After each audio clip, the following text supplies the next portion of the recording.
It's my feel-good breakfast show. Welcome back. Thank you so much for keeping it locked on your Feel Good Breakfast show during these very trying and confusing times.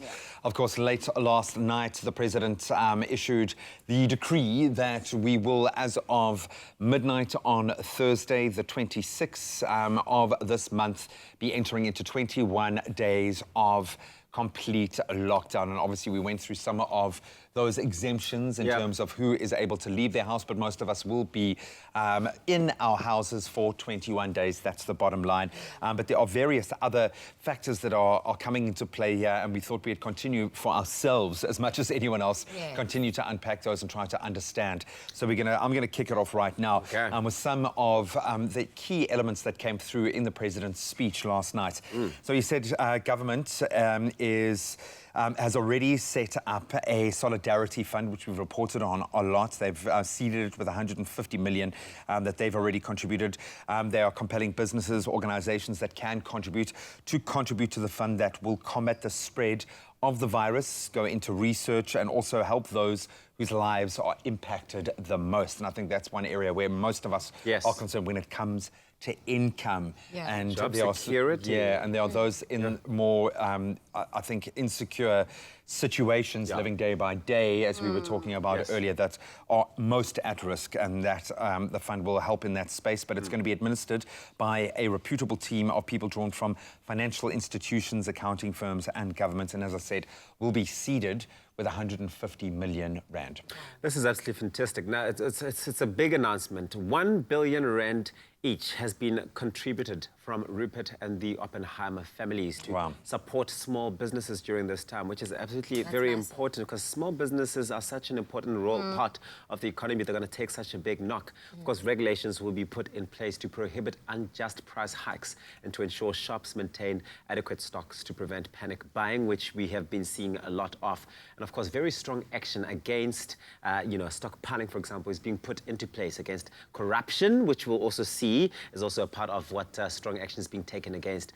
And of course, they're going to be making sure that they protect that space around these tough times. And speaking about spaces, they're going also into more informal spaces. Very strong action against being... rather a safety net is being developed to help people in informal sectors whose businesses will suffer, but more details will follow in the next few days to alleviate congestion, old age pensions and disability grants available from the 30th and the 31st So that's of March. a day earlier? Yes, a day earlier than usual, and other grants available on the 1st of April. All channels of access are still available for grants: post offices, ATMs, retail and cash pay points. Absolutely. Now, special dispensation for companies in distress due to the COVID-19. Now, employees can also receive wages through temporary employee relief schemes to avoid retrenchment at this time, because I think that's also what a lot of people is fearing right now, is being retrenched at this time. So that's something to look forward to as well. And now, anyone who falls ill through exposure at work will be paid through this scheme as well, to be noted as well. And then some large companies have accepted responsibility to pay workers stuck at home during this period, and other large companies are also being called out to step up and do the same. Surely you have to. Yeah, I think that it becomes necessity. The question being, possible. Can you? Can you do it? And I think those are the bigger questions being grappled with by government at the moment. Obviously, the UIF, Unemployment Insurance Fund, to help employees of companies who can't pay them. That'll definitely come into play as well. Then a tax subsidy is going to be implemented of up to 500 rand a month for private employees who earn up to 6,500 rand per month, and that's for the next 4 months. And then 500 million rand is being made available for small to medium businesses in distress through a very simplified application process. I think the most important thing is to watch this space. So far, the lines of communication have been strong. So far, we haven't been led astray. The President and the team working around him have been on it, and while these seem like very drastic measures, these are measures that have to be put in place for our long-term safety. The sooner we get onto this, the sooner we can move through this.